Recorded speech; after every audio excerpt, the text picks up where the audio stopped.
एक गांव में एक दर्जी रहता था। वह नेकदिल, दयालु और मिलनसार था।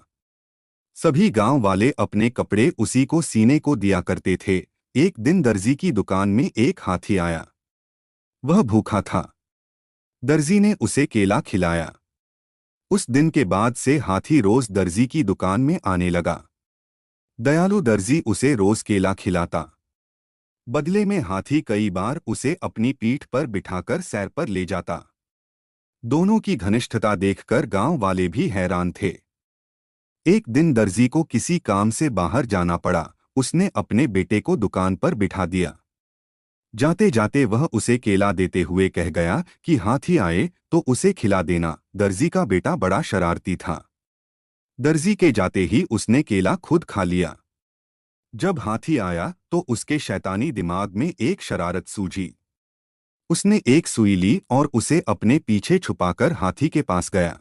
हाथी ने समझा कि वह केला देने के लिए आया है, इसलिए अपनी सूंड आगे बढ़ा दी। उसके सूंड बढ़ाते ही दर्जी के बेटे ने उसे सुई चुभो दी। हाथी दर्द से बिलबिला उठा। ये देखकर दर्जी के लड़के को बड़ा मजा आया और वह ताली बजाकर खुश होने लगा। दर्द से बिलबिलाता हाथी गांव की नदी की ओर भागा। वहां जाकर उसने अपनी सूंड पानी में डाल दी। कुछ देर नदी के शीतल जल में रहकर उसे राहत महसूस हुई। उसे दर्जी के लड़के पर बड़ा गुस्सा आ रहा था। उसने उसे सबक सिखाने की ठानी और अपनी सूंड में कीचड़ भरकर दर्जी की दुकान की तरफ बढ़ा। दर्जी के लड़के ने जब फिर से हाथी को आते देखा तो सुई लेकर बाहर आ गया। वह हाथी के पास आते ही उसे सुई चुभाने के लिए आगे बढ़ा, मगर हाथी ने सूंड में भरा सारा कीचड़ उस पर उड़ेल दिया। लड़का दुकान के दरवाजे के सामने खड़ा था। वह ऊपर से नीचे तक कीचड़ से लथपथ हो गया।